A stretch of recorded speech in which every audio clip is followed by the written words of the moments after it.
In this episode, I spoke to journalist and co-founder of Motherly, Liz Tenety. It's a little different to our usual format, as we will be talking in depth about the findings of a research report which Elvie and Motherly ran to explore the postpartum experiences of American mums. Liz also has 5 children of her own, so she's brought her own personal insights to this discussion, which I think really helps shine a light on some of the structural support that we really need to provide for women going through this life-changing transition. Welcome, Liz.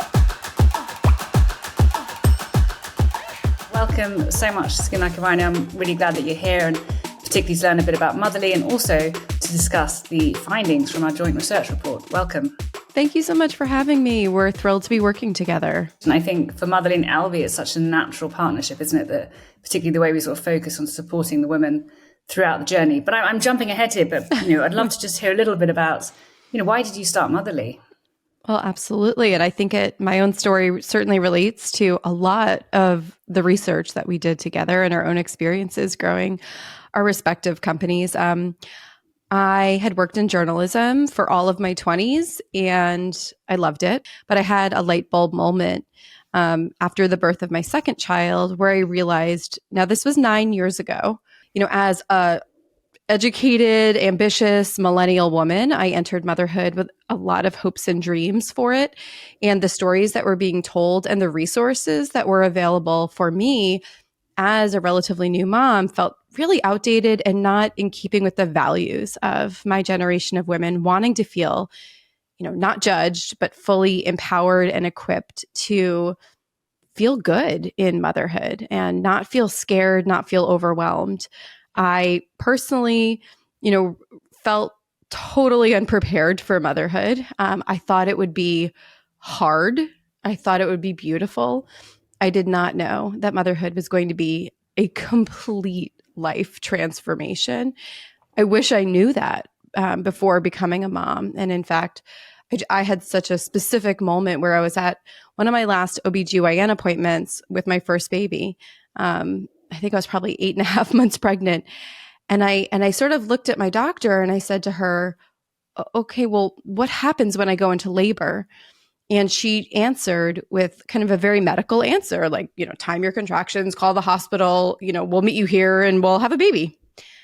And I found myself so underwhelmed. I had thought that showing up to all my medical appointments was preparing me in some way to become a mom. I had not read books that really let me know that motherhood was actually going to be an incredible sociological, professional, relationship, psychological transformation. And that it was like that moment in that office where I realized, this doctor is not going to solve this problem for me. I'm about to go on this journey that I had no idea was about to be so transformational. And so I guess it was 2 or 3 years after that, after the birth of my first child, that I had that light bulb moment. And I approached a colleague that I knew, Jill Koziel, who became my co-founder, and pitched her this concept of a platform to support women through the journey of motherhood so that a new generation of women wouldn't have to go through motherhood feeling so unprepared and so alone and unsupported. And it's hearing your story makes me understand why Elvie and Motherly are so aligned, because that's obviously is the inspiration for why I started Elvie as well, right? It was a sense of there's so much focus, particularly in the health space, as you mentioned, but on baby health and nothing on us as women. Exactly. And that for me was, I suppose, 12 years ago. I also wonder if, is this a new phenomenon? As in, I'm guessing 30, 40 years ago, maybe there was more, when I interview people, maybe mothers or aunts, there's more wisdom that was passed down. And somehow, because we're living in a slightly more urban, or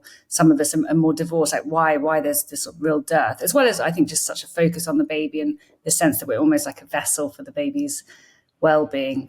I completely agree with you. I think there is eons of wisdom that women passed along to one another in these intimate settings that I think many of us modern women feel like we didn't get access to. We have, as has been said many times, we are not only in the US, and we'll talk about this in the report, but in the US, we're not only raising children, birthing and raising children, without structural support around us. But we really have, in so many cases, lost that idea of the village. We don't live close to our sisters and cousins and aunts and mothers and grandmothers. And we don't have that ancient way of supporting one another. And we have, but thankfully, through modern platforms and companies like ours, and also I think a cultural movement, we're asking questions about how do we rebuild the village, and how do we use what's good about technology and innovation to be much more woman-centered. Yeah, I mean, you spotted a modern problem but have innovated to deal with that, and you mentioned technology is so important. But yeah, let's jump into the report. So we carried out this research together. I think it was in January this year, 2024, yes. About 1,000 women. Do you want to just talk us through how we did the survey and a little bit about how you found the process? And it already feels like some of it's chiming with your own experiences. Oh, absolutely. So I personally had a baby about 12 months ago, and the survey we did of 1,000 survey respondents, 97% of them had given birth.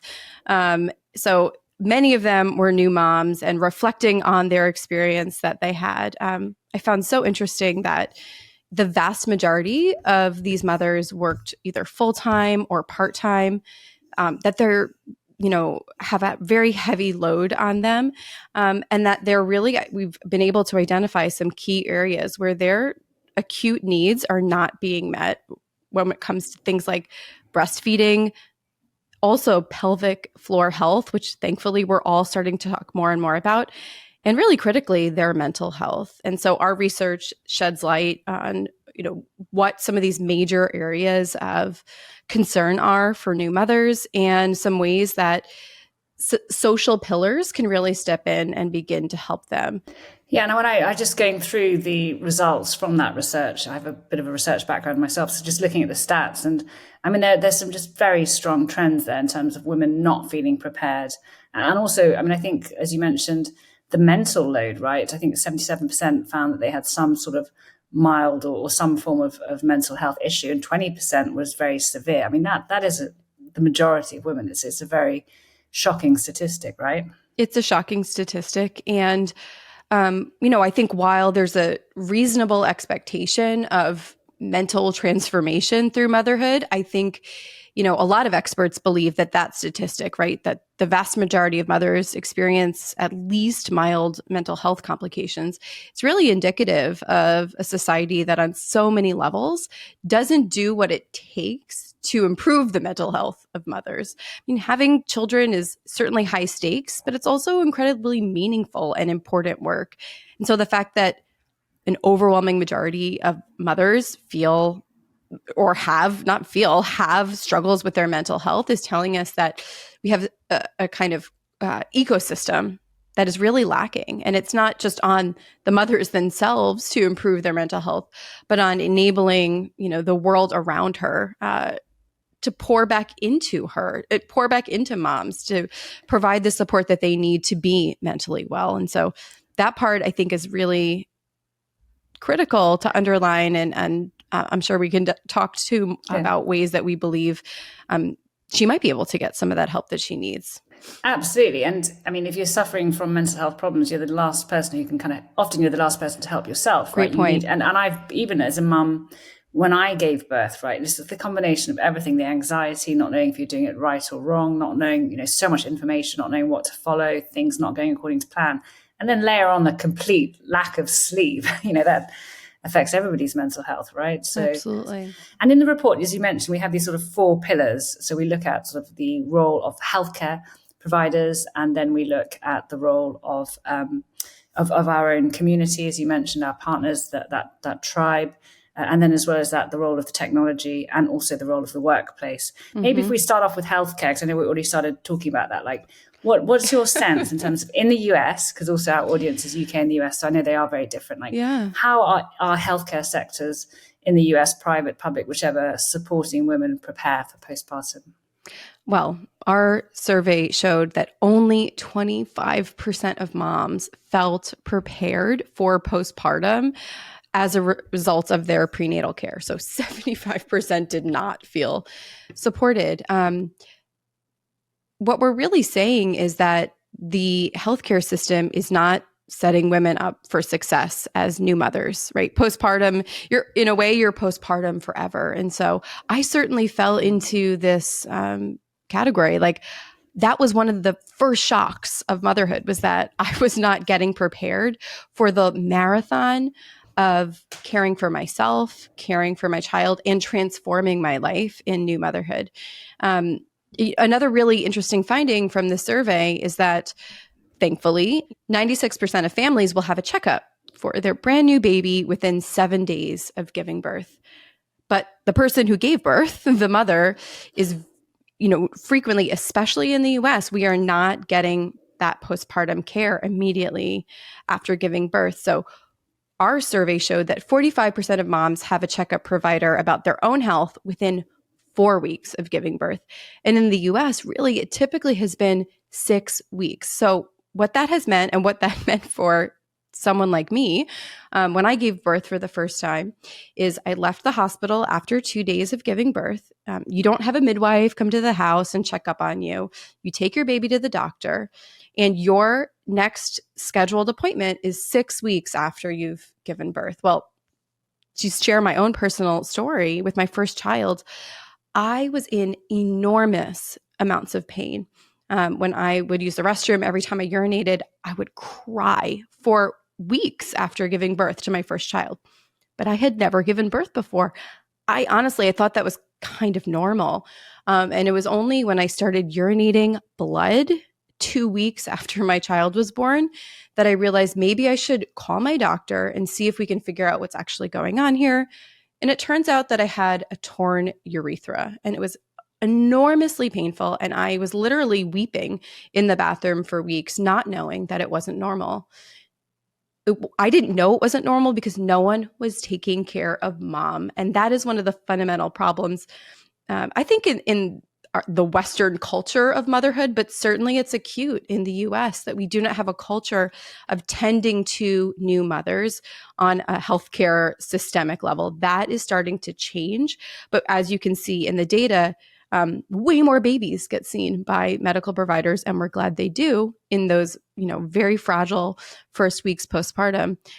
I would argue that way more mothers should be seen as well, and maybe not just routinely by an OBGYN or a midwife, but also perhaps lactation, or perhaps just a routine way of being taken care of, and, having someone come and let you rest a little bit or cook you a meal. It is not a woven in part of our healthcare structure, or even necessarily our family culture at this point in 2024.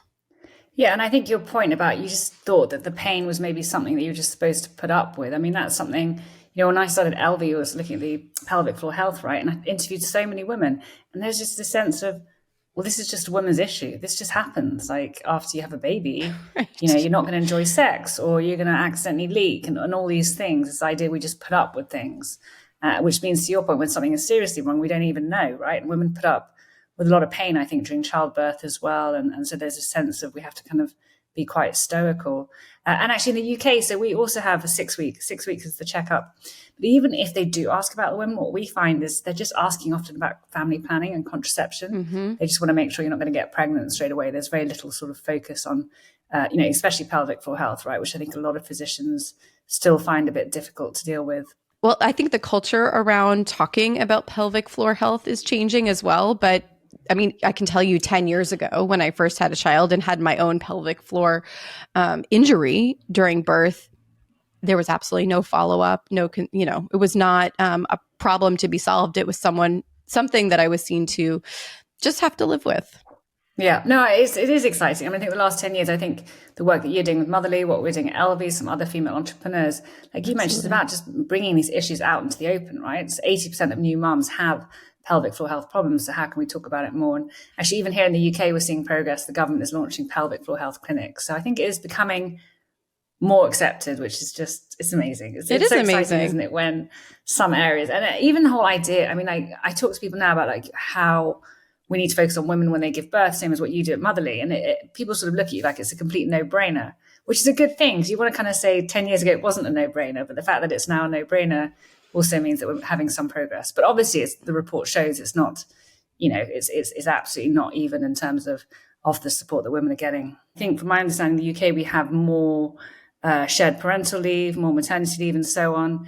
In the US, from talking to sort of colleagues there, I get the sense often as well it's down to the business themselves, right? It's That's more right. to do with corporate policy rather than government mandated. Or That's right. Just talk me through those two and how they play out together. Well, yeah. So in the US, we have never had paid maternity leave as a national program. In the last few years, a few states, so of the 50 states in the US, a few of them have begun offering and slowly phasing in some paid leave programs. The national government, the federal government does give the right to a few weeks of unpaid leave, but of course, very few working moms can afford unpaid leave. So our survey showed that really that the challenge and the problems that women experience postpartum are deeply and profoundly exacerbated by this lack of paid maternity leave. We found that it was only available to 59% of moms in our survey, but that 60% of moms who had paid leave took less than 2 months of paid maternity leave. That may have been all they had access to, all their company would give them. It may have been that culturally they were just expected to show back up at work. And even 77% of moms who had severe complications were back to work within 6 months. So, this is a political idea, but also in our corporate culture that I think believes that women don't deserve this time, or somehow that this time is at odds with business success, instead of being seen as an investment in the long-term welfare of people's employees. We also found that there was a big lack of knowledge in what they might even be, what moms might even be eligible for. So 20% of first-time moms said they knew what their state's maternity policy was, but a quarter said they had no idea. So the system is really fractured and divided. If you even have access, it comes down to what state you live in. It can be very complicated. In my own family, my husband had some access to paid leave because we happen to live in a state that has been phasing it in. But it was really complicated to get the government. It took 6 months for them to pay that out. So even when you know what it is, it can be complicated to navigate. And that just adds to the stress. And I think ultimately some of the mental health challenges that new moms face. And I mean, 2 months, at 2 months, your baby's not really sleeping much, right? So it's in no way is it an optimal time to be going back to work, right? So this is the... No, and I've seen memes on the internet about how it's illegal to separate a mother dog from her puppy. In many states, there are laws about you can't sell a puppy until it's 12 weeks old. But in the United States, the majority of moms are actually back to work within 3 months, and we are essentially less humane to human mothers than we are to some animal mothers. And I think raising that kind of example just shows it doesn't have to be this way. We can find space within our corporate structure and our legal structures to accommodate the few times in a lifetime that a woman may have a child and need to physically recover and to bond with her baby, and that it truly is a long-term investment in the well-being of workers. And yes, I mean, it might sound shocking to hear, but this is how it is in America. I mean, many women can't afford to not work for 2 to 4 weeks. And it is a real crisis in the life of new moms. So it's one we're going to keep talking about. And I'm glad that, some of the real statistics of how hard this is and what a burden it is has come out of this report. Absolutely. And I think, as you mentioned, with government, it is state by state, right? But then what I think I'm also picking up is it's so much down to the employer. So how are things beginning to change there? And what factors are causing those changes? Is it because the conversations are changing? Are employees demanding more? What are the sort of pressures on employers to start changing some of those leave options? There's so many factors, things from flexible and remote work becoming more normalized. So mothers are often, when they're in jobs that it's possible to work remotely, they're able to kind of negotiate some access to that, maybe as an on-ramp back to work. I think culturally it is becoming more normative that when someone has a baby, they should have support and time to physically recover and to bond with their baby. And I think that's becoming more and more part of what this new generation of, largely millennial parents, both mothers and fathers, are expecting. But it takes time because they are, in many cases, arguing for that to a leadership generation that didn't have access to paid leave and is, hesitant to grant it. And they see it as a freebie, again, rather than an investment in their employers. As more and more women get into leadership at all levels of business and politics, I think that has made a difference in the cultural narrative and the momentum politically in the United States. And as people shift around and look for more jobs, and I think as employees feel more empowered, people are looking for jobs that provide not only paid leave, but also childcare stipends and flexibility. And they believe that they shouldn't have to sacrifice their family life in 2024 with the technology that we have, with the knowledge that we have culturally of what it takes for parents to thrive. They don't think that they should have to sacrifice those things in order to work. And so I think it's taking time, and we're a generation that is living through these changes, which is painful and confusing, and it is a heavy burden. But I believe that the momentum is on our side. And hopefully also the pressure from other Western countries, right? Because the United States is an anomaly, right? So here in Europe, I think France is about 4 months, which is fairly low. In the UK and other countries, it's often 6 months. So 2 months or the 6 weeks that you have in the US is, I don't even know exactly what the origins were of that. It's such a short paid parental leave. Do you know how the US ends up being such an anomaly compared to other, economically wealthy countries? I'm not a historian. I do know that the Family Medical Leave Act is the specific program that is a federal program that allows people to have unpaid leave for family issues, like a family member who is sick that you need to take care of, or for giving birth. So it is I believe, a 6-week program where you are not paid, but you're allowed to not work and not get fired under that act, which I believe is 30 years old. You can fact check me on that.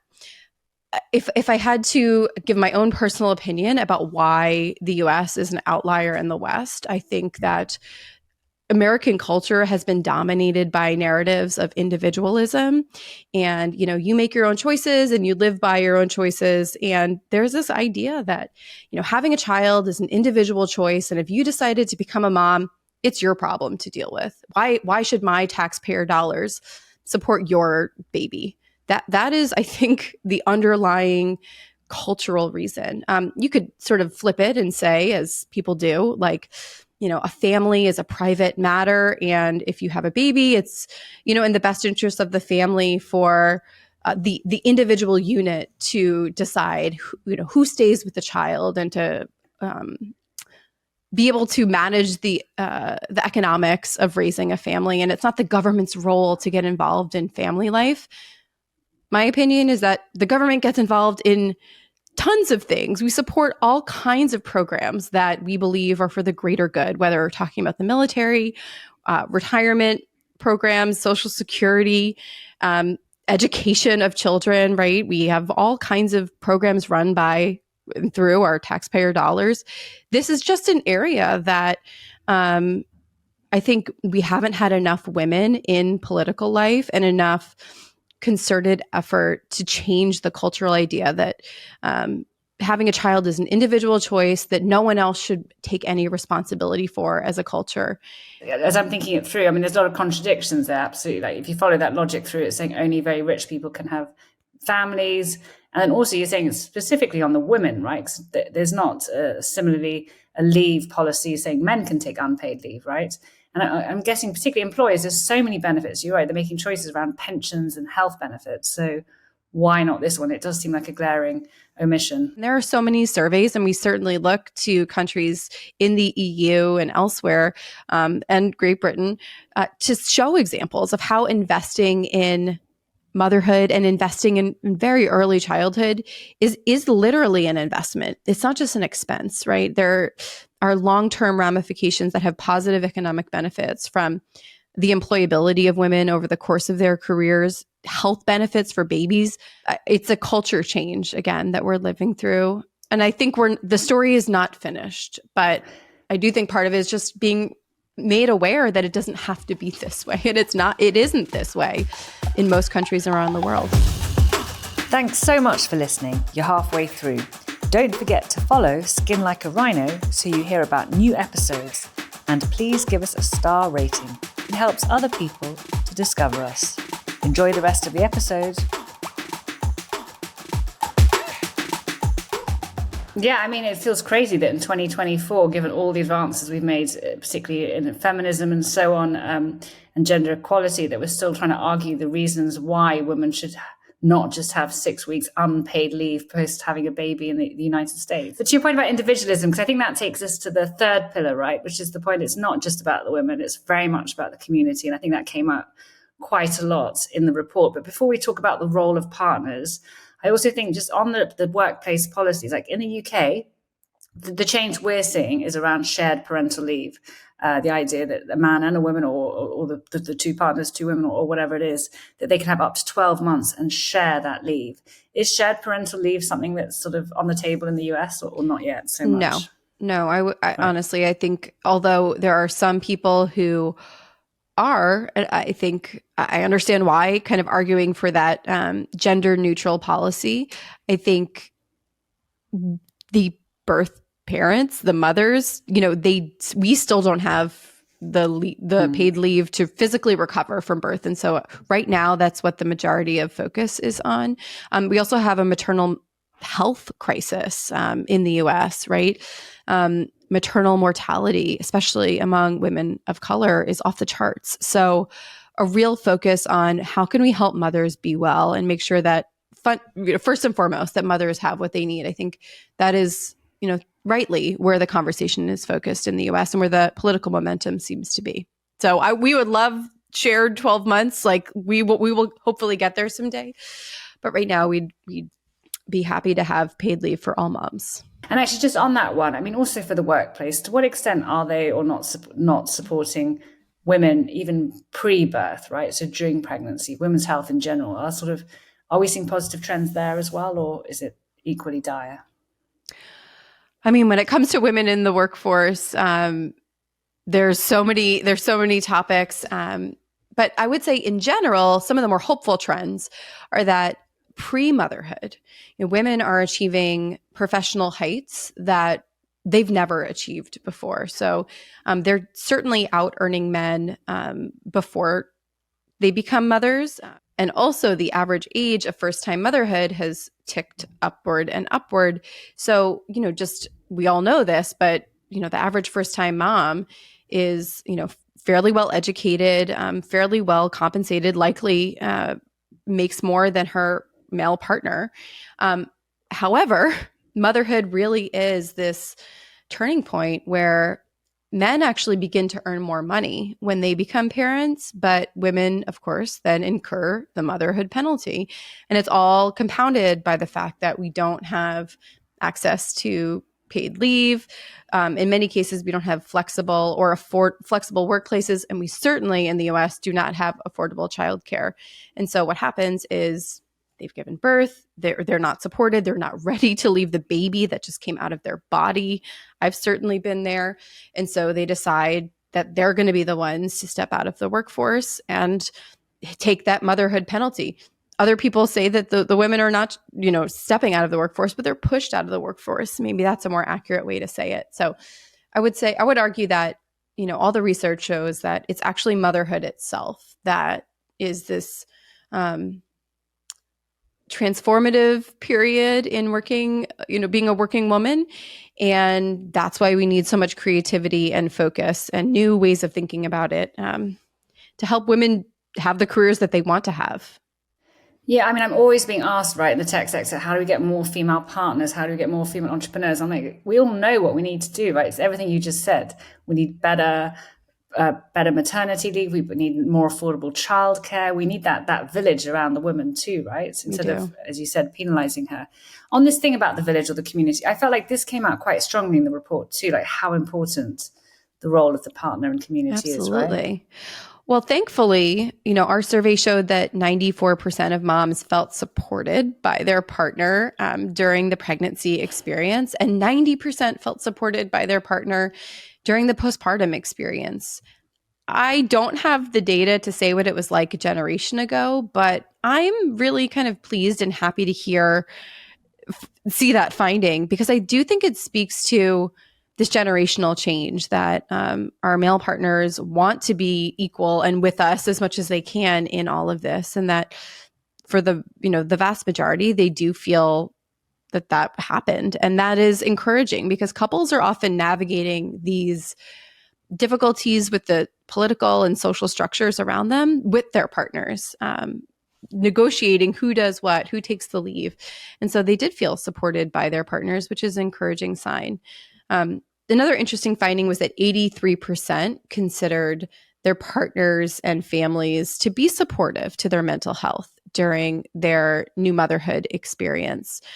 There is so much research to show that the single biggest factor in the mental health of new mothers is the human beings around her. And, we talked earlier about ancient cultures around new motherhood and ancient traditions. And by ancient, I mean the way that we did things before we got too modern to, really take care of each other. And so really interestingly, 83% saying that it was their partners and family that were supportive of their mental health experience, I think starts to point into the direction of where we can go as a culture to rebuild that village around her. Yeah, because even though we would love government, right, and health service providers to be providing the support, as you said, there's glaring omissions in that side of things. And actually, that's something we look at a lot at Elvie, less about partners, but like the idea that us as individuals, we kind of, because there's a gap in terms of provision, we have to just take control ourselves in terms of educating ourselves and making those decisions. Similar to what you had to do, right, with your own health problems. That shouldn't be the way it is, but right. that is the unfortunate reality. Yeah, right. I think you're right. I think it's very positive what it says about community. And I think maybe you put your finger on it, is that the new generation of mums, so the millennial mums, are expecting more, right? They're demanding more from the workplace, from their partners, and so on, right? How many of us had fathers or grandfathers who said things like, well, I've never changed a diaper. Really. And just to imagine in one generation. And so what was that like for our mothers and our grandmothers? And then to see in one generation be totally normalized for men to do everything, of course I'm going to change a diaper. But there's all this complexity that comes with kind of shaking off these old ideas, and the beauty that comes from men being involved in these intimate ways that they, weren't necessarily invited to participate in recent history. So if it feels complicated and like you're navigating, family stuff through that, you're not alone. It's definitely a reality. I think the other thing which you touched upon earlier was around technology, right? Because I think that was the fourth pillar that we looked at in the report. And that also seems to play a really key role too, right? Totally. When I think about my motherhood experience and how different it was than my own mom's, my mom was a working mom, and yet she didn't have all the conveniences of modern life. And I know her life was a lot harder because of it. And this research study that we did together just really bore that out and showed that moms rely heavily on technology to support their postpartum recovery. And they really value tech as highly as they do healthcare professionals. I'd even argue, the tech that they access is 24/7 and it's in their homes, and it's hard sometimes to get access to those healthcare professionals. So the study said that 80% of moms said tech products and services made their motherhood journey easier, and that 68% said that they agreed that tech products and services they used for prenatal and postpartum care played an important role in supporting them.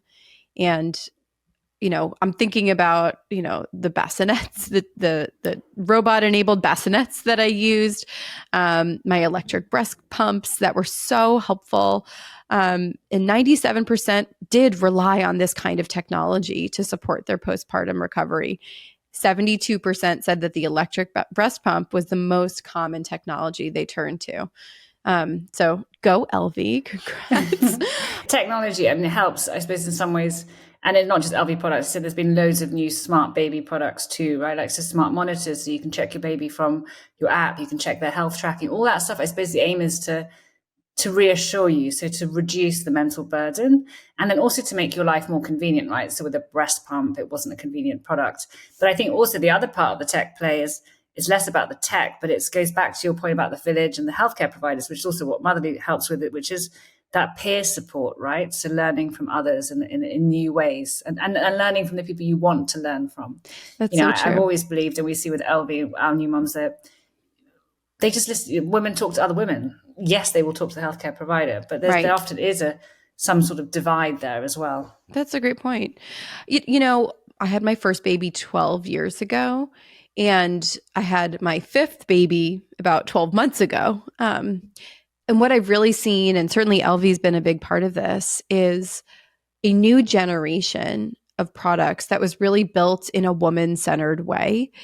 And it was not the case 12 years ago. And honestly, that was part of the impetus for forming Motherly, was that it felt like the entire parenting space was focused on the baby. And I love babies. So, I'm not saying there's a problem with making products for babies, but the adult human operating, the baby management system was completely left out from the way that products were designed, to the aesthetic, to the values, to the value proposition of the products themselves. And so to go from, again, 12 years ago when I had to pump, being attached to all these tubes and this heavy system, I remember feeling like a cow. And I don't know like farm life, but I'd seen videos of like the way they hook cows up to the pumps. It didn't feel like a beautiful experience to me. Contrast that when I'm wearing my, wireless breast pump in my kitchen, cooking myself dinner. I literally remember the first time I put one on, I did a happy dance because I just feel like I'm free. And like someone built a technology that was centered on the needs of women. Like that's to me what it's all about, is like remaking the world to work for women. So I think we're both doing a little our little parts. But I hopefully that we're seeing that here in this data, that this new wave of female founders and women's health companies are helping moms to feel more supported. And honestly, that's music to my ears. Yeah, I couldn't agree more. I mean, I think the report does highlight lots of areas that are in need of more attention, but overall things are moving in a positive direction. I'm the same as you. I became a parent 12 years ago, and just seeing such change already. And yes, a lot of it's the conversation and it might not be execution yet, but that's the natural way change happens, right? It's sort of just trying to accept that. And actually the other change, which I love, which we'll see with Motherly, is that you're not just focused on being a parent of a newborn, right? It's about supporting women throughout parenthood, which is, I mean, I'd just love to just hear a little bit about that. Like, how do you do it? Because surely women's needs are so different at different stages. I mean, I'm just, through my own experience, I see myself now with a tween versus a toddler. Oh, goodness. Yeah. I think Jill and I, my co-founder, Jill Koziel, we would literally say to each other that we think Motherly should grow up with us as we grow into motherhood ourselves. And so I think honestly, in the very beginning, I mean, year one of Motherly, we were intimately, super hyper focused on the period from trying to conceive through year 3 of life, maybe even focused on just year 1, like just that whole 2.5 year, like intensive journey.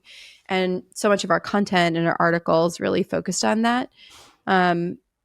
As this digitally native generation of mothers came fully online and was Googling everything you can imagine, then yes, I think we started to see in our own lives, but also in the lives of our audience, like, okay, now how do I do kindergarten? How do I take this little precious baby that I grew in my body and I adore, and then like let them go to kindergarten and kind of that experience. How do I go back to work after a few years of being out of the workforce, raising these little ones? and to where I am at with you as well. My son is taller than me now, and that's its own wild experience. So, Motherly has expanded our content really up until college age now. And I guess just for me personally, I've been able to see motherhood so much more as a marathon, not a sprint. I know new motherhood, postpartum, it's so demanding every minute, every hour. It's so exhausting. You're learning new skills, and the stakes are so high, and it's overwhelming. And then you find your footing, and then you get used to it, and then your brain has gone through these massive neurological changes, and you start to find your way, and then you realize, I'm going to be doing this for a long time. I don't want to disappear in motherhood. I mean, and that really resonates. I think when the kids were really small and I was working really hard, at the moments you just want it to speed up, you want it to be over. Yes. It just feels like you can't cope with it. Yes. And then to your point about it being a marathon, you sort of suddenly realize, it's lovely when you don't want it to speed up anymore, but then it's always changing, right? So you can't even hold on to anything. It's a constantly changing set of challenges. But I'm so impressed, Liz, with everything you're doing with Motherly, and I'm just so pleased that we managed to partner on this. Before I let you go, though, one question which we always ask everybody, which is the podcast is called Skin Like a Rhino. And that was, I think, more less about being a parent, but more about being an entrepreneur. I'm sure you've had this experience too, when you're like doing something, especially when you're trying to help women who've just given birth and investors, and nobody thinks that there's a real market there, and nobody's really believing in what you're doing or what you're saying. Has that happened to you? I can see you're nodding your head, so clearly it has. But like an example of when you've had to develop skin like a rhino.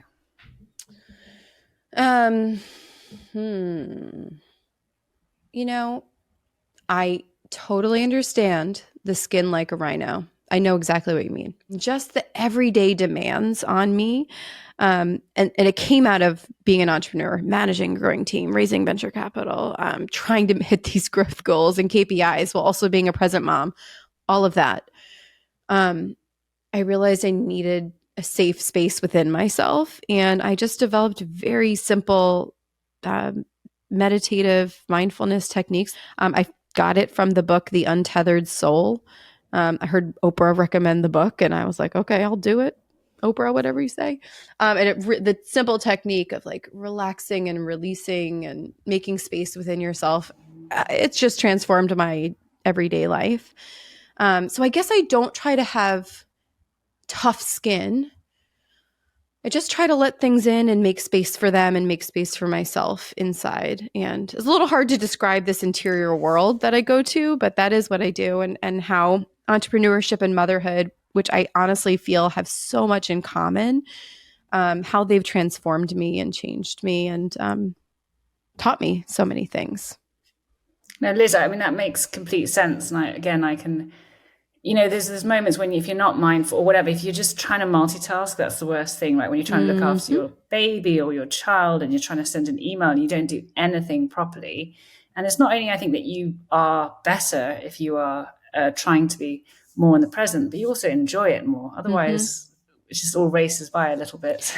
Yeah, you said it, but you reached. This is what happened to me because I a few years ago, 3 years ago, I stepped down from day-to-day operations at Motherly. Had a great career, and I'm just like, I just want to be more present. I need more space for presence at work, to be more present with the work that I'm doing, not racing through it all.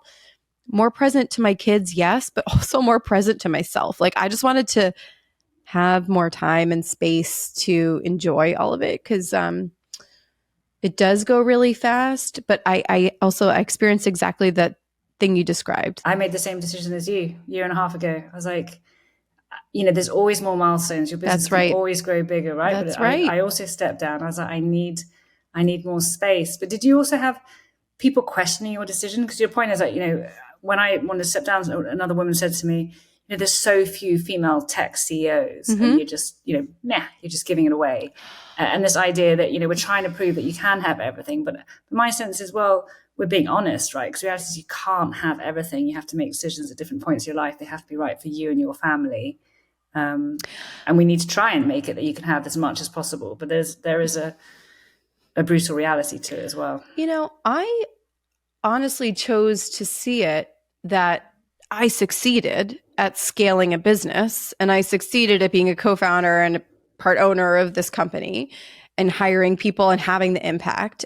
And I just realized, like, am I showing up here for other people's opinion about what I'm doing and how my resume looks? Or, I think maybe how more men, serial entrepreneurs, might think about it, like, oh, I conquered that mountain. Like, I'm going to take a break and then I'll figure out my next project, kind of thing. And that's how I genuinely choose to look at it. And also just say, it's not a gendered thing, right? When I say we can't all have it all, it's not specific to women, men too. Like, it's recognizing some of those sacrifices. And I think, as you said, the modern life of being a modern parent, where often it might be both parents working really hard. We do not have structural support. We do not have societal support. Things are not working, right, as smoothly as should be. I'm really pleased we did that report together, because I think it highlights where really women in particular just need more support, be it from community, healthcare providers, and also obviously from their employees and from government. Yeah, and if you're struggling with any of those aspects of your life, you're not alone, and it's not your fault. And thankfully, we've already lived through a decade of transformation, and I know a lot more good things are about to come because of the efforts of so many activists of all kinds. So hang tight and be a part of the movement. Thank you, Liz. You said so well. Thank you so much for joining us today, and I look forward to partnering more with Motherly. Thank you. Thank you. Goodbye. Thanks for listening to Skin Like a Rhino. If you enjoyed the episode, please take a moment to leave us a star rating. Your feedback means the world to us and helps others discover the podcast. Until next time.